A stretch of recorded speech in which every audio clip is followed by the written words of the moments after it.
दी हाफिज कुरआन होना सहल है आलिम दी हाफिज कुरआन होना कुछ बड़ी बात नहीं मुफ्ती दौरा होना कोई दुश्वार तो नहीं आलम में तबाह होना सख्त मुश्किल है मगर सच्चे मुसलमान होना सहल है वाइज दी सहल है वाइज आतश बगरीबा होना और आसा के बहुत साहिब ईमान होना कोई मुश्किल तो नहीं आफाक में ले डार होना सख्त मुश्किल है मगर सच्चे मुसलमान होना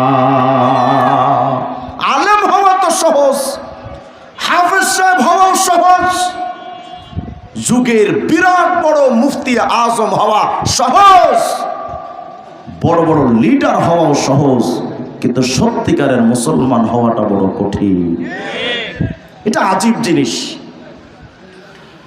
আল্লাহ রাব্বুল আলামিন বলে বান্দা কিছু মানুষ হলো কুকুর শুকরের মতো বরং আরো নিকৃষ্ট যদি বলেন এই আয়াতগুলো আমি কেন পড়লাম দুটো জিনিস আগে মাথায় রাখেন ইমানদারের সম্মান ফেরেশতার চাইতে কম না বেশি বেঈমানের অবস্থা কুকুরের মতো শুকরের মতো বরং আরো নিকৃষ্ট এ কথা আমার না আল্লাহর এই আয়াতটা বোঝার জন্য এবার চলেন মাআলিমুত তানজিল বাগাবী তাফসীরে বাগাবী নামে যেটা পরিচিত এই হাদিসের এই তাফসীরের গ্রন্থের মধ্যে আসছে হযরত মুকাতিল বলেন ইয়াজমাউল্লাহুল ওয়াহুশ ওয়াল হাওয়াম ওয়াত তায়র কিয়ামতের ময়দানে আল্লাহ পাক সমস্ত পশু পাখিকে হাজির করবেন আমরা তো মনে করি কিয়ামতের ময়দানে মনে হয় শুধু মানব জাতি উঠবে পশু পাখি উঠবে না ভুল কথা কোরআনে কারীমে আল্লাহ পাক বলেন ওয়া ইদাল ওয়াহুশু হুশিরাত কিয়ামতের ময়দানে হাসরের ময়দানে পশু পাখিকেও হাজির করা হবে কি কাম পশু পাখির তো নামাজের হিসাব নাই রোজা হজ যাকাতের হিসাব নাই কোনো কিছুর হিসাব নাই কিন্তু পশু পাখির মধ্যে একটা বিচার আছে কি বিচার হাত্তা ফায়ুকদা বাইনাহুম হাত্তা ইউক্তাসালিল জাম্মা'i মিনাল কারনাব সমস্ত পশু পাখির ভিতরে ও নামাজ পড়েছে কিনা হিসাব নাই কারণ ওর উপর নামাজই ফরজ না রোজা হজ যাকাত দিল কিনা হিসাব নাই ওর উপর এটা ফরজ না কিন্তু পশু পাখিদের মধ্যে শুধু একটা জিনিসের হিসাব আছে ওই হিসাবের নাম হলো জুলুম কিসের হিসাব কথা বুঝতেছেন তো নাকি বিরক্ত হচ্ছেন আপনারা জুলুমের হিসাব কি জুলুম হাত্তা ইউক্তাসালিল জাম্মা'i মিনাল কারনা শিংওয়ালা পশুর আল্লাহ বলবেন আই দাঁড়াও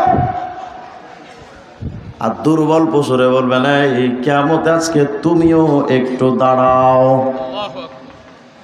কেন আল্লাহ বলবেন দুর্বল রে এই সিংওয়ালা তোরে দুনিয়াতে কয়বার জুলুম করেছিল আল্লাহ বেশি না মোটামুটি 333 বার মেরেছে আল্লাহ বলবেন দুর্বল তুই তো দুনিয়ায় শুধু গুতাই খাইছিলি কিছু তো কইতে পারস নাই কারণ তুই দুর্বল জীর্ণ শীর্ণ তোর সিংও ছিল না কিছুই বলতে পারিস নাই কিন্তু দুর্বল রে ওই শক্তিশালী পাওয়ারফুল ও তো জানতো না যে দুর্বলদের সাথে আমি আল্লাহ থাকি সুবহানাল্লাহ আপনারা তো মনে করেন দুর্বলরা তো দুর্বলই কিন্তু আমার হিসাবটা শোনেন দুর্বলরা আসলে দুর্বল নয় দুর্বলরাই আসল শক্তিশালী কিন্তু তাদের শক্তিটা দেখা যায় না আর ক্ষমতাশীল দাপটওয়ালা ও যা আসলে দুর্বল ওর অস্ত্রের ঝনঝনানিতে ওর দুর্বলতা দেখা যায় না কিন্তু আসলে দুর্বল কারণ হলো শক্তিশালীর সাথে থাকে টাকা আর ক্ষমতা আর দুর্বলের সাথে থাকেন স্বয়ং আমার আল্লাহ আমাদের বাংলাদেশে শুধু ক্ষমতার লড়াই চলে এই যে নির্বাচন আসতেছে গত সরকার পড়ে গেল তার নেতা কর্মীদের ধুমা পিটা আবার এর আগে যারা ছিল তারাও দুর্বলদের পিটাইছে 54 বৎসরে ক্ষমতার মসনদে যারাই গেছে দুর্বলদের উপরে হামলা করেছে, বিরোধী পার্টির উপরে হামলা করেছে। সামনে যখন আবার যারা ক্ষমতা আসবে এরাও বিরোধী দলদেরকে পিটাবে। রাস্তায় দেখবেন মিছিল নিয়ে যাবে, আমার নেতার কিছু হলে জ্বলবে আগুন ঘরে ঘরে। মনে হয় যেন ঘরগুলোর বাপদাদা বানায় রাখছে, হারামি জানি কনকার। আমি তো আওয়ামী লীগের আমলে 2 বার গ্রেফতার হয়েছে, 2 মাস 16 দিন আমি কারাগারে ছিলাম। কিন্তু আমার মেজাজটা শুনে, আমার এলাকায় যখন সরকার পড়ে গেল, আমাদের গ্রামের বাড়ি একটা বাজারে, বাজারে দেখি কয়েকটা দোকান, আমার খবর আসলো যে দোকানগুলো পুড়ায় ফেলছে, এন্ট্রি পার্টি যারা পুড়ায় ফেলছে। পরে আমি ওদেরকে বললাম, আচ্ছা আপনি ঘরগুলো আপনারা পুড়াইলেন কেন, এই দোকানগুলো কেন পুড়াইলেন? খাসুরা আওয়ামী লীগ করতো। আমি বললাম, ভাই আওয়ামী লীগের প্রতি আমার চাইতে তো বেশি চেতা আপনি না। আমি 2 মাস কারাগারে থেকেছি, 2-2.5 মাস একেবারে হুদা কারণে, কোনো অন্যায় ছাড়া। আমার চাইতে তো বেশি ক্ষিপ্ত আপনি না, কিন্তু আপনি দোকানগুলো পোড়াইলেন কেন? হুজুর এই অপরাধ করছে। আমি বললো, ও তো আপনার দোকান কোনোদিন পোড়ায় নাই, আপনিও দোকান পোড়াইলেন কেন? আপনি কি জানেন এই দোকানটা দিয়ে শুধু তার নয়, তার অসুস্থ বাবা মা, তার ছোট্ট মাসুম বাচ্চা, তার স্ত্রীর ভরণ পোষণ এবং দুমুঠো আহার যুক্ত। কেন পোড়াইলেন? কে দিয়েছে আপনাকে অধিকার? আন্দোলনের নামে সরকারি গাড়ি বাড়ি পোড়ানোর অধিকার কে দিয়েছে আপনাকে? 18 কোটি জনগণের সম্পদ ওটা, ওটা কোনো সরকারের বাপের সম্পত্তি নয়। ক্ষমতা থাকলেই ক্ষমতার অপব্যবহার করা উচিত না। আল্লাহ বলেন, এই মাজলুম, জুলুমের হিসাব আমি অবশ্যই নিব, ওয়ালাউ বাদাহিন, একটু দেরিতে হলেও জুলুমের হিসাব অবশ্যই আমি নেব। কিয়ামতের ময়দানে পশু পাখির মধ্যে বিচার হবে, কার কার প্রতি কে কতটুকু জুলুম করেছে, প্রতিশোধ লও। যখন দুর্বলদের প্রতিশোধ নেওয়া শেষ হয়ে যাবে, বিচার আচার যখন শেষ, এবার আল্লাহ পাক বলবেন, এই পশু পাখি শোন, আনা খলাকতুকুম ওয়া সাখখারতুকুম লিবানি আদম, আমি তো তোমাদের সৃষ্টি করেছিলাম এই মানবের সেবা করার জন্য, দুনিয়ায় যেন তোমরা মানব জাতির সেবা করতে পারো। অকুনতুম মুতিঈনা ইয়্যাকুম আইয়ামা হায়াতিকুম, যতদিন দুনিয়াতে ছিলে ততদিন তো তোমরা মানব জাতির সেবা করেছো, কিন্তু আজকে তো দুনিয়া নাই, তোমাদের কাজের যে কাজে সৃষ্টি করেছিলাম ওই কাজের তো দরকার নাই। মানব যদি জান্নাতে যায়, রহমতের ফিরিস্তারা সেবার জন্য রেডি, জাহান্নামে গেলে ফিরিস্তারা রেডি। অতএব তোমাদের পশু পাখি তো বেঁচে থাকার দরকার নাই। কি করবো আল্লাহ? ফারজিউ ইলা মা কুনতুম কুনু তুরাবা, তোমরা আগে যেমন মাটি ছিলা এখন মাটি হয়ে যাও। তো মুহূর্তের মধ্যে সমস্ত পশু পাখিগুলো মাটি হয়ে যাবে। যখন মাটি হয়ে যাবে, কুকুরগুলো মাটি হয়ে গেছে, শূকরগুলো মাটি হয়ে গেল, গরু ছাগল হাঁস মুরগি সব মাটি হয়ে গেল। এই দৃশ্যটা দূর থেকে বেঈমানরা যখন দেখবে, ফাইদাল তাফাতাল কাফিরু ইলা শাইইন সারা তুরাবা, বেঈমানরা দূরের থেকে তাকায় দেখবে আজকে হাসরের ময়দানে কুকুরগুলো মাটি, শূকরগুলো আজকে মাটি হয়ে গেল, সব পশু পাখিগুলো মাটি হয়ে গেছে।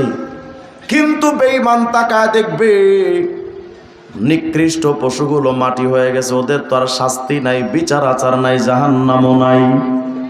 কিন্তু আমি তো মানব, আমার মাথার উপরে সূর্যের তাপ, নিচে গরম মাটি। সৌদি আরবে গেছেন কে কে? একটু হাত তোলেন তো দেখি। মক্কায় গেছেন বা উমরা করেছেন কে? হাত তোলেন। আচ্ছা, হাত নামান। মক্কার হারাম শরীফের আশপাশের রাস্তাগুলো কি উঠে গেল? কি বিরক্ত হচ্ছে নাকি আপনারা? বিরক্ত হলে কোন আমি জায়গা নেই। আমার একটা রোগ হলো, একজন লোক যদি উঠে যায় আমার মাথা নষ্ট হয়ে যায়। উঠাউঠি করেন। আচ্ছা, মাশাআল্লাহ, আল্লাহ কবুল করেন, আমিন বলেন। বেঈমান বলতেছিলাম মক্কার হারামের আশপাশে যে রাস্তাগুলো, ওমরা যারা হজ যারা করেছেন তারা জানবেন। বলেন তো মক্কার রাস্তায় খালি পায়ে কি হাঁটা সম্ভব? কেন? এত পরিমাণ তাপমাত্রা, এত বেশি, এত মারাত্মক গরম, আগুনে পা রাখলে যেমন পা জ্বলে ছাই হয়ে যাওয়ার উপক্রম হয়, মক্কার রাস্তার মাটি এত গরম, আর মক্কার তাপমাত্রা বেশি। আচ্ছা মোমেন, ভাবেন তো একটু, পৃথিবীর জমিন থেকে সূর্যের দূরত্ব 15,14,00,000 কিলোমিটার দূর। কত কিলো? 15,14,00,000 কিলোমিটার। সে কত দূরে সূর্য? ওই দূরের সূর্যের তাপে যদি মক্কার মাটি এত গরম হয়, আল্লাহর হাবিব বলেন কিয়ামতের তাদনু শামস, সূর্যটা কাছে আনা হবে। কত কাছে? বিকদরি মিল, হয়তো 1 মাইল উপরে, অথবা সুরমা দানির কাঠি বরাবর মাথার সামান্য উপরে। 15,14,00,000 কিলোমিটার দূরের সূর্যের তাপে যদি মক্কার মাটি এত গরম হয়, যেই কিয়ামতের সূর্যটা মাথার উপরে আসবে, তো হাসরের ময়দানের মাটিগুলোর অবস্থা কি? পুড়ে তো একেবারে তামা হয়ে যাবে। আবার কিয়ামতের সমস্ত মানুষ দাঁড়াবে হুফাতান উরাত, পায়ে জুতাও থাকবে না, শরীরে কাপড়ও থাকবে না, এমন নগ্ন ভাবে প্রতিটা মানুষকে কিয়ামতে উঠানো হবে। পায়ের নিচেও জুতা নাই, শরীরের মধ্যে কাপড় চোপড় নাই, সূর্যটা একেবারে মাথার উপরে। মুমিন, কল্পনা করেন তো হাসরের ময়দানের আযাবের দৃশ্যটা কত মারাত্মক। আপনি আমি ভাবতেছি হয়তো হাসরে আযাব নাই। কে বলেছে আপনাকে হাসরে আযাব নাই?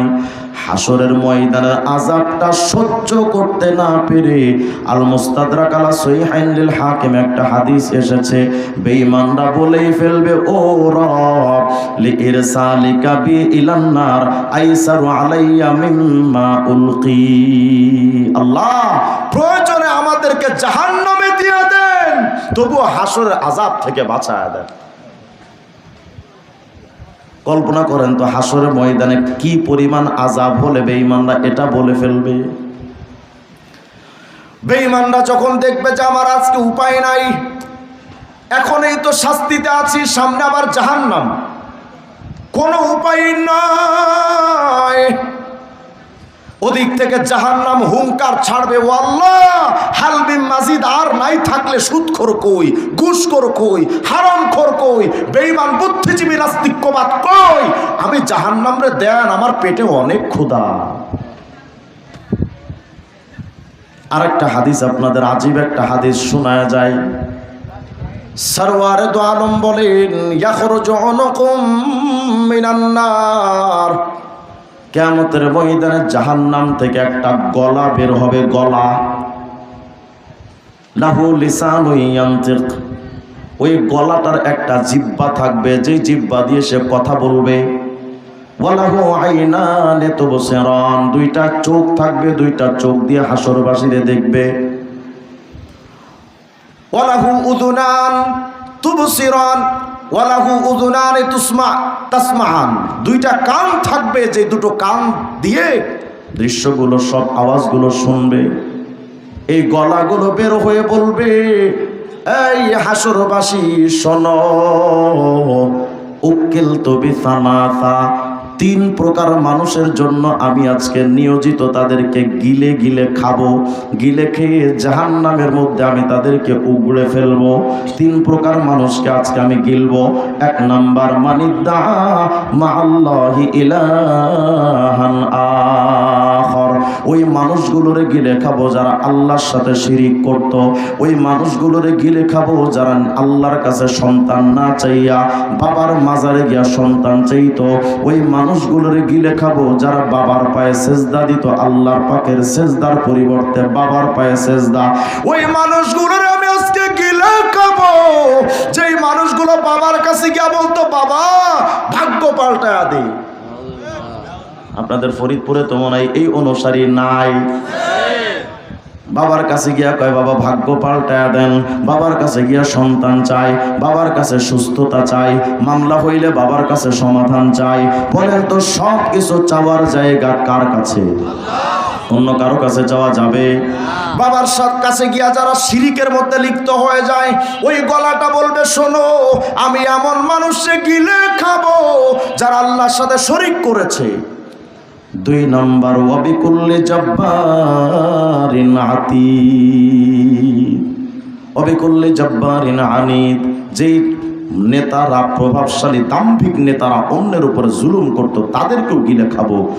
ওয়াবিল মুসাউবিরিন, যারা ছবি অঙ্কন করত। আজকে এখানে আমাদের মুফতি আব্দুল গফফার সাহেব হুজুর শুরুতে আলোচনা করতেছিলেন ছবি তোলার ব্যাপার। ক্যামেরার ছবি যদিও কিছু কিছু আলেমরা জায়েজ বলেছেন, কিন্তু ছবি বের করা পোস্টারিং করার ব্যাপারে আজ পর্যন্ত কোনো আলেম ওলামা এটাকে বৈধতার ফতোয়া দেয় নাই। নির্বাচন আসতেছে দেখবেন নেতার ছবি ছাড়া পোস্টারিং হবে না। এখন তো দেখি মাঝে মধ্যে হুজুররাও পোস্টারিং এর মধ্যে ছবি দেয়, আছে না নাই? পৃথিবীর সবচাইতে বড় মুফতিও যদি নিজের ছবি কোনো পোস্টারে দেয়, ওই মৌলবীও হারামি। বলেন কি? হারামি, হারামি। ছবি অঙ্কন, মূর্তি, ভাস্কর্য। মাঝখানের একটা কথা আপনাদের বলে দেই, যেই দল করেন না এটা আপনার ব্যাপার। মূর্তির বিরোধিতা যদি কোনোদিন আলেমরা করে, প্রতিবাদ কইরেন না, আলেমের বিরুদ্ধে যায় মেনে নেন। কত আপনি যে দল করেন এটা আপনার দলীয় ব্যাপার, কিন্তু আলেম ভাস্কর্যের বিরুদ্ধে, মূর্তির বিরুদ্ধে যদি অবস্থান নেয়, আপনিও সে আলেমের বিরুদ্ধে যান, সাবধান, আপনার ঈমান চলে গেছে। ওই গলাটা বের হয়ে বলবো ওয়াবিল মুসাউবিরিন, যারা ছবি অঙ্কন করত, ছবি ছাপাইতো, আমি তাদেরকেও গিলে খাবো। বেঈমান সমস্ত নাস্তিক্যবাদ, বেঈমান মুশরিকরা যখন দেখবে আরে কুকুর শুকরগুলো তো মাটি হয়ে গেছে, কিন্তু আমি তো মানব, আমি তো মাটি হচ্ছি না। এই কথাগুলো আনলাম কেন মনে আসেনি আপনাদের? ওই যে আয়াত আল্লাহ বলেন কিছু মানুষ হবে কুকুর শুকরের মতো, ওই আয়াত বোঝানোর জন্য খুব মনোযোগ দেন। বেঈমানরা যখন দেখবে যে কুকুর শুকর মাটি হয়ে গেছে, বেঈমানরা কি বলবে? ইয়াতামান্নাল কাফিরু হিনা ইযিন ওয়া ইয়াকুলু ইয়া লাইতানা কুনতু ফি সূরাতি খিনজির। বেঈমানরা এসে বলবে আল্লাহ কেন আমারে দুনিয়ায় মানুষ বানাইছিলা, আমারে তুমি শুকর বানাইলা না কেন? দুনিয়ায় যদি শুকর হইতাম, আজকের শুকর যেমন মাটি হয়ে গেছে, আমিও তো মাটি হয়ে যেতাম। আমার তো আর জাহান্নামে যাওয়া লাগতো না, আমার তো এই শাস্তির মধ্যে আর থাকা লাগতো না। অফির ওয়াতিন কুনতু ফি বাজি সূরাতিন মিন বাজিল বাহাইম। আল্লাহ আমারে গরু বানাইলেন না কেন? ছাগল বানাইলেন না কেন? হাঁস মুরগি বানাইলেন না কেন? কেন আমারে মানুষ বানাইলা? আজকে মানুষ হয়ে তো কুকুর যেটা পেয়েছে আমি তো ওটাও পাইলাম না, শুকর যেটা পাচ্ছে ওটাও তো আমি পাইলাম না। আমার ভাগ্যটা যদি কুকুরের মতো হতো তাইলে আমিও তো আজকে ওদের মতো মাটি হয়ে যেতাম, কিন্তু আমার ভাগ্যটা ভালো না। কত মানুষ আছে দেখবেন যে হুজুরদেরকে বোকা মনে করে, হ্যাঁ না? দোকানে বৈশা কয় হুজুরের পিছনে নামাজ পড়মু, হুজুর তো অনেক বড় পাপী মানুষ। আরে বাপরে বাপ, উনি কত বড় আব্দুল কাদের জিলানী, মনে হয় জান্নাত থেকে পালায় আসে। আপনি যদি এত ভালো হন, ইমাম সাহেবের বাদ দিয়ে আপনি ইমামতি করেন, এগুলো কথা না। কথা হলো উনি নামাজ আদায় করবেন না। কথা কয় ওই দেখবেন দোকানে, চায়ের দোকানে বৈশা কয় এ হুজুররা ওয়াজ করতে হয়, হুজুরদের ওয়াজে কোনো ফায়দা নাই। অথচ দোকানে বসে হাকিস বিড়ি টানে, এটার মধ্যে অনেক ফায়দা। বেশি বোঝা উচিত নয়। বেশি বোঝার জন্য বুদ্ধিজীবীরা নাস্তিক হয়, বেশি বোঝার জন্য আজাজিল ইবলিসে পরিণত হয়েছে। আল্লাহর দ্বীনের সামনে নিজেকে যত মিটায়া দিতে পারবেন তত ফায়দা, বেশি বুঝতে যায় না। বেঈমানরা কিয়ামতে বলবে, আল্লাহ কেন এত বেশি বুঝতাম, আব্দুল গফফার সাহেব হুজুরের কথা কেন মেনে নিলাম না, কেন চরমনার পীর মামুনুল হক ফয়জুল করিম সহ আলেম ওলামার কথা কেন মানলাম না। আয় হায়, আজকে তো আমার অবস্থা তো কঠিন, কুকুর শুকর মাটি হয়ে গেছে, ওদের পেরেশানি শেষ। ওই সময় বেঈমানরা বলবে কি জানেন? সূরা নাবার 40 নম্বর শেষ আয়াত আল্লাহ পাক বলেন, ওয়ায়াকুলুল কাফিরু ইয়া লাইতানি কুনতু তুরাবা। বেঈমানরা বলবে, রব ওই কুকুরের মতো আমারেও মাটি বানায় দেয়। আল্লাহ যে বলছিলেন কিছু মানুষ কুকুর শুকরের মতো, এই কুকুর শুকর তো আখেরাতে বেঈমানরা হতেই চাইবে, জানলা আমারে কুকুর শুকরের মতো মাটি বানায় দেন। কুকুর শুকর অনেক বেঈমানকে আল্লাহ বানায়ও ফেলবে। আল্লাহ আমারে মাটি বানায় দেন, আমি আর মানব থাকতে চাই না, জাহান্নামে যাইতে চাই না, আমার আপনি কুকুর শুকর বানায় দেন। যখন বারবার চিল্লাবে, হযরতে আবু হুরায়রা বলেন ওই সময় মাটির জবান খুলে যাবে। বেঈমানরা যখন বলবে আল্লাহ মাটি বানায় দেন, মাটির জবান খুলে যাবে। মাটি কি বলবে? লা ওয়ালা কারামাতা ফি জালিকা মাসালি। এই বেঈমান, কুকুর মাটি হয়েছে, আমি মাটির ইজ্জত যায় নাই, কারণ কুকুর নিষ্পাপ। নাকি কুকুরের গুনাহ আছে কোনো? শুকর মাটি হয়ে গেছে, আমার ইজ্জত চাই নাই, শুকরটাও নিষ্পাপ। খবরদার বেঈমান, তুই মাটি হতে চাইস না। তুই যদি মাটি হবি তো আমি মাটিরও তো ইজ্জত থাকে না। আহা, আমি মাটিরও ইজ্জত থাকে না, আর তুই যদি মাটিও হবি কি লাভ? আমি মাটির যে ইজ্জত আছে তুই অতটুকু ইজ্জত পাবি না। এরপরও বেঈমানরা যখন বলতে থাকবে আল্লাহ মাটি বানান, মাটি বানান, ফেরেশতারা কি করবে? ওই যে কুকুরগুলো থেকে মাটি হয়েছিল, শুকরগুলো থেকে যে মাটি হয়েছিল, ওই মাটিগুলো ফেরেশতারা হাতের মুঠোর মধ্যে নিবে, নিয়ে হুবিলা যালিকা তুরাব ইলা উজুহিল কুফার। ওই কুকুর শুকর থেকে হওয়া মাটিগুলো হাতের মুঠোর মধ্যে নিয়া বেঈমানদের মুখের মধ্যে এভাবে ছুঁড়ে মারবে ফেরেশতারা।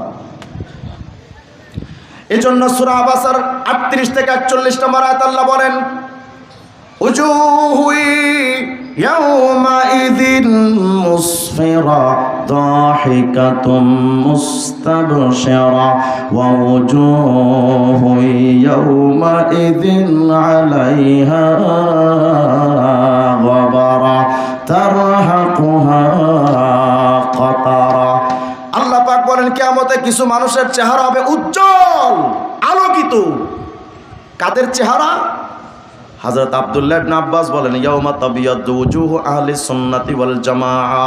যারা দুনিয়াতে সাহাবায়ে কেরামকে মানবে আর নবীজির সুন্নাত যারা মানবে, যেই সুন্নতের কথা আব্দুল গফফার সাহেব হুজুর সারা দিন বলে বেড়ান, এই সুন্নাত যারা মানবে আর সাহাবায়ে কেরামকে যারা মানবে, হযরত আব্দুল্লাহ ইবনে আব্বাস বলেন শোনো, কিয়ামতের ময়দানে নবীদের চেহারা থেকে যেমন নূর চমকাইতে থাকবে, সাহাবা এবং সুন্নাহ মাননেওয়ালা উম্মতে মুহাম্মদের চেহারা থেকে কিয়ামতে নবীদের মতো নূর চমকাতে থাকবে। আর বেঈমানদের চেহারা থাকবে ধুলা ময়লা। কোন ধুলা? ওই যে কুকুর শুকর থেকে হওয়া ধুলা মারছিল তাদের চেহারার ভেতরে লেগে থাকবে চেহারায়। সহিহ বুখারী 3350 নম্বর হাদিসে আসছে, কিয়ামতের ময়দানে ইয়ালকা ইব্রাহিম আবাহু আযার। কিয়ামতের ময়দানে খলিলুল্লাহ ইব্রাহিম নিজের কাফের বাবা আযরের সাথে দেখা করবেন। ইব্রাহিম শুনতেছেন তো?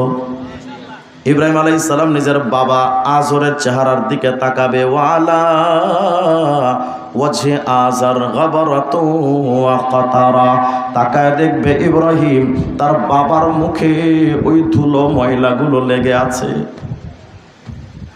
যে ধুলো ময়লা একটু আগে ফেরেশতারা অপমানের সাথে চেহারার মধ্যে মেরেছে। হযরত ইব্রাহিমের কাছে বাবা আজর এসে বলবে, ইব্রাহিম আল্লাহর কাছে একটু কও আমার যেন আজকে বাঁচা দেয়, তুমি তো খলিল, আল্লাহর একটু কও না। ইব্রাহিম বলবে, আব্বু আমি কি আপনাকে বলি নাই আল্লাহ তাসিনি, আমারে অবাধ্য আপনি হয়েন না, দুনিয়াকে বলি নাই, আপনি তো কথা শোনেন নাই। ইব্রাহিমের বাবা আজর তো দুনিয়াতে মহাপণ্ডিত বুদ্ধিজীবী ছিল, আজকে কিয়ামতে বলবে, ইব্রাহিম রে কথা দিলাম আল ইয়াউমা লা আসিক, আজকে তুই যা কবি সব শুনবো, তুই আমারে বাঁচা। হযরত ইব্রাহিম আলাইহিস সালাম দেখবেন বাবা তো আল্লাহকে বলবেন, আল্লাহ ইন্নাকা ওয়া'আদতানি আল্লাহ তুখজিয়ানি ইয়াওমা ইউবআসুন, আপনি না বলছিলেন আমার আপনি অপমান করবেন না দুনিয়ায়, ফাআইয়ু খিজিয়ান আখযা মিন আবিয়াল আবাদ, আল্লাহ এর চাইতে বড় অপমান আমি ইব্রাহিমের জীবনে আর কি আছে, যে আমার বাবা থাকবে জাহান্নামে আর আমি জান্নাতে, এই যে দূরত্ব, এর চাইতে বড় অপমান আমি ইব্রাহিমের জন্য আর কি আছে আল্লাহ, আপনি তো বলছিলেন অপমান করবেন না। আল্লাহ বলবেন, ইব্রাহিম রে তুমি যতই চিল্লাও, যতই বড় খলিল হও, ইন্নাল্লাহা হারামাল জান্নাতা আলাল কাফিরিন, আমি কাফেরদের জন্য জান্নাত তো নিষিদ্ধ ঘোষণা করেছে আগেই, চিল্লা লাভ হবে না ইব্রাহিম। তবে ইব্রাহিম তুমি তোমার বাবার জন্য সুপারিশ করতে আসছো না, তাকায় দেখো মা তাহতা রিজলাইক, তোমার পায়ের নিচে কি দেখো তো। ইব্রাহিম আলাইহিস সালাম যখন পায়ের নিচে তাকায় দেখবেন তো দেখবেন 4 পা বিশিষ্ট একটা পশু তার পায়ের গোড়ায় পড়ে আছে, এটাই হলো ইব্রাহিমের বাবা আজর, এই পশুটাই বাবা আজর। আল্লাহ বলেন, উলাইকা কাল আনআম, কিছু মানুষ হবে কুকুর শুকরের মতো, কিয়ামতে সত্যি তো হবে। তারপরে ইব্রাহিমের বাবার পা ধইরা জাহান্নামে ফেলে দিবে।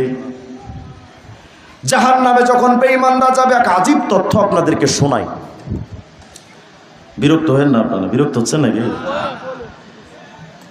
কিয়ামতের ময়দানে বেঈমানরা যখন জাহান্নামে যাবে, বেঈমানরা জাহান্নামে যাওয়ার পর বেঈমানদের কণ্ঠের আওয়াজের ব্যাপারে আল্লাহ রাব্বুল আলামিন সূরা হুদের 106 নম্বর আয়াতের মধ্যে বলেন, فَأَمَّا الَّذِينَ شَقُوا فَفِي النَّارِ لَهُمْ فِيهَا زَفِيرٌ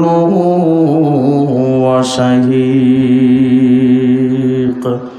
কিয়ামতের ময়দানে মানুষ বেঈমানরা যখন জাহান্নামে চলে যাবে, ওই বেঈমানদের জাহান্নামী বেঈমানদের কণ্ঠের আওয়াজ জাফির হবে, শাহীক হবে। কি অর্থ?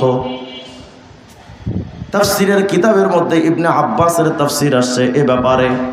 হযরতে ইবনে আব্বাস বলেন, সাউতুল কুফার কা সাউতিল কিলাব, জাহান্নামী বেঈমানদের কণ্ঠের আওয়াজ কুকুরের মতো ঘেউ ঘেউ আওয়াজ হবে। তারা স্বাভাবিক প্রক্রিয়ায় কথা বলতে পারবে না, বেঈমান যত বড় দুনিয়ার সিঙ্গার শিল্পী হোক না কেন, কণ্ঠের আওয়াজ স্বাভাবিক কণ্ঠ রবে না, তাদের কণ্ঠের আওয়াজ হবে কুকুরের মতো। আর উমদাতুল কারির মধ্যে হযরত মুকাতিল রাহিমাহুল্লাহ তাফসীরটা বর্ণিত আছে, সাউতুল কুফার কা সাউতিল হিমার, শাস্তির কারণে বেঈমান জাহান্নামীদের কণ্ঠের আওয়াজ গাধার কণ্ঠের মতো হয়ে যাবে। গাধার কণ্ঠ, আউয়ালুহু জাফির ওয়া আখিরুহু শাহীক। গাধার কণ্ঠের মধ্যে 2টা ভাঁজ আছে, শুরুতে একরকম আওয়াজ থাকে কষ্টের, শেষের আওয়াজটা একেবারে চূড়ান্ত কষ্টের আওয়াজ। আমি গাধার আওয়াজটা আপনাদেরকে আগে শোনাই, এরপর একটু অনুমান করেন যে জাহান্নামীরা কতটা কষ্ট হলে, কতটা শাস্তির মধ্যে থাকলে যে তাদের কণ্ঠের আওয়াজ এমন মারাত্মক পর্যায়ে চলে যাবে। দেখেন তো একটা আওয়াজটা শোনায় আপনাদের, গাধার আওয়াজটা শোনেন। এই গাধা তো আগের গাধা তো একই গাধা, তাদের আওয়াজ আর আগের আওয়াজ এখন আওয়াজ তো একই আওয়াজ। দেখেন তো গাধার আওয়াজটা কেমন।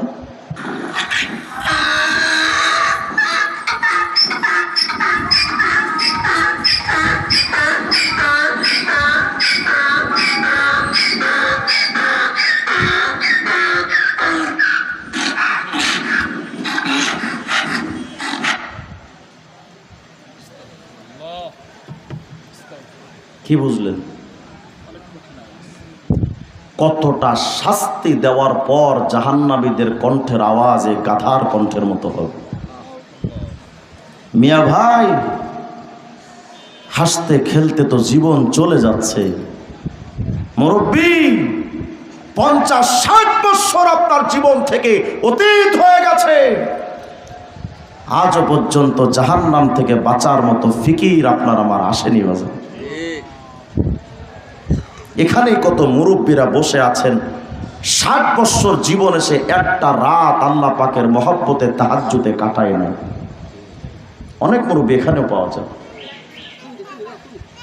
আপনি আর কবে জাহান্নাম থেকে বাঁচার ফিকির করবেন? আর কবে আপনার আমার সময় হবে একটু বলেন ভাইয়েরা। এখানেই তো অনেক মুরব্বীরা বসে আছেন, দাড়িগুলো সাদা, এদিক তাকান, দাড়িগুলো সাদা। এই মুরব্বী, আপনার এই সাদা দাড়ির পরে আর কোন কালার আপনার দাড়িতে আসবে আমাকে একটু বলেন তো বাজান। আপনি তো লাস্ট স্টেপে আছেন, এরপরে তো আপনার আর কোনো ধাপ নেই। আখেরি ধাপে আপনি অবস্থান করেন, আজও পর্যন্ত হাত থেকে বিড়িটা আপনি ফেলতে পারেন নাই। আজও পর্যন্ত দোকানে বসে গীবত শেখাত আপনার বন্ধ হয় নাই। আজও পর্যন্ত মানুষ ঠকানো মেজাজ আপনার পরিবর্তন হয় না। আর কবে নামাজের দিকে আসবেন আমাকে বলেন তো বাজার, কবে সময় হবে? আল্লাহ আফসোস করে বলেছেন, এই আলাম ইয়ানি লিল্লাযিনা আমানু আন তাখশা কুলুবুহুম লিযিকরিল্লাহ। আল্লাহ স্মরণ করার সময় কি তোমার এখনো আসেনি? আর কবে সময় হবে তোমার? মানুষজন, সন্তান যদি কথা না শোনে, বাপ মা সন্তানকে বলে, এই বাবা বিয়া কইরা পাল্টায় গেলি, বন্ধু বান্ধবের পাল্লাই পইরা বাপ মারে ভুইলা গেলি, কি হইল তোর? সন্তান কথা না শুনলে বাপ মা এমন আফসোস করে বলে, বাবা কি হয়েছে রে তোর? আল্লাহ পাক একই আফসোস করে বলছেন, ইয়া আইয়ুহাল ইনসান মা গররাকা বিরাব্বিকাল কারীম। এই বান্দা, আমার থেকে তোরে কে দূরে সরায় দিল? আর কবে তুই আসবি আমার কদমে? আমার ভাই, কত মানুষের তো আজকে রাত্রবেলা মালাকুল মউতের সাথে তার মোলাকাত হয়ে যাবে। এমন যদি হয় যে ওই সিরিয়ালে আপনি, আমি, রিজওয়ান রফিকের নামটাও আছে, আমি তো আজও তওবা করার সুযোগ পেলাম না। আমি আজও পর্যন্ত তওবা করি নাই। আমি কোন প্রস্তুতি নিয়ে আছি? মানুষ তো হাসতে হাসতে মারা যায়, কাঁদতে কাঁদতে মারা যায়, কথা বলতে বলতে মারা যায়। এমনও বক্তার ইতিহাস শুনেছি, বক্তা স্টেজে বয়ান করতে করতে মারা গেছে। এমন হাজারো প্রমাণ আছে, শ্রোতারা ওয়াজ শুনতে শুনতে যাওয়ার পথে তার লাশ বাড়িতে গেছে। কবে সময় হবে আপনারা আমার বলেন তো একটু। এই যে গতকালকে একজন স্ট্রোক করে মারা গেছে। আজকে আমি আসার সময় বাইতুল মুকাররমে আসরের নামাজ পড়েছি, বিশ্বজয়ী হাফেজ তকি আজকে সকালে মারা গেছে। তার বাপ মার কত স্বপ্ন ছিল এই সন্তানটাকে নিয়ে। ওর বাপ মাও তো বুঝতেও পারে না যে আজকে আমার তকির লাশ দিন। এমন যদি হয় যে আগামীকাল সকালে আপনার আমার লাশ হয়ে যাব, আপনি আমি, আমার ভাই, আগামীকাল দুপুরে যদি আপনি মারা যান, আসরের আগে বিশ্বাস করেন আপনার গোসল শেষ হয়ে যাবে। আসরের আগে আপনার কাফন পরে আপনাকে প্রস্তুত করে ফেলবে। আসরের পরেই তো জানাজা বাজান শেষ। মাগরিবের আগে ভয়ঙ্কর ওই টাইমে আপনাকে আমাকে নিয়া ওই ভয়ঙ্কর বাঁশবাগানের কবরের ভেতরে ফালায় দিবে। এই রাত 12টার সময় আগামীকাল যদি চিৎকার দিয়ে বলেন, আব্বু আমারে বাঁচা, কেউ আপনার কথা ডাকে সাড়াও দিবেন। আমি তো দুনিয়ার বসত ভিটার জন্য কত কিছু আয়োজন করেছি, কিন্তু আমার কবরের সামানা কোথায়? আমার জাহান্নাম থেকে বাঁচার সামানা কই? আর কবে তৈরি হবে আপনার আমার? সিদ্দিক আকবর তো ওই সাহাবী। এক হাদিসের মধ্যে আসছে, হুজুর আকরাম আলাইহিস সালাম একদিন বলছেন, এই দরজায় একজন এসে এক জায়গায় বসে আছেন, সাহাবী নবীজি সাহাবীদেরকে নিয়ে একজন দরজায় নক করেছেন। নবী বলেছেন, যাও ইফতাহিল বাব, দরজাটা খোলো, ওয়াবাশশিরহু বিল জান্নাহ, এবং যে আসতেছে তাকে বলো যে আল্লাহ তোমার জন্য জান্নাতের ফায়সালা করেছে। সাহাবী বলেন, আমি দরজাটা খুলে দেখি আবু বকর সিদ্দিক। এই আবু বকরের জীবনী জানেন? আবু বকর সিদ্দিক একদিন রাস্তার পাশ দিয়ে যাচ্ছেন, যা আতাইর আলা শাজারা, হঠাৎ একটা পাখি আসছে গাছের উপরে সে ফল খেয়ে পাখি চলে যাবে। সিদ্দিক আকবর ডেকে বলতেছিলেন, তুবা লাকা ইয়া তায়র, এই পাখি তুমি কতই না ভাগ্যবান, তুমি একদিন দুনিয়াতে আসছিলে, তুমি এখন গাছে আসো, তোমার জন্য খাবার রেডি, তুমি খেয়ে আবার উড়ে যাচ্ছ, একদিন তুমি মারা যাবে। পাখি তোমার কোনো হিসাব নাই, কিন্তু আমি সিদ্দিক আকবরকে তো আমাকে টানতে টানতে হিসাবের কাঠগড়ায় আমাকে দাঁড় করানো হবে। হযরতে আয়েশা সিদ্দিকা বলতেন, ইয়া লাইতানি কুনতু নাসিয়াম মানসিয়া। আয়েশা সিদ্দিকা বলতেন, হায় আফসোস, আমি যদি একদম নিশ্চিহ্ন হয়ে যেতাম, আমার যদি কোনো অস্তিত্বও না থাকতো, তাহলে আমার হিসাব দেওয়া লাগতো না কিয়ামতে। বাজান, আপনার ফিকির আর কবে আসবে আমাকে বলেন? আপনি যে দাড়িটা কাটেন, আল্লাহর কসম আপনি জাহান্নামের কবরে, জাহান্নামের আগুনে চিৎকার দিয়ে কাঁদবেন।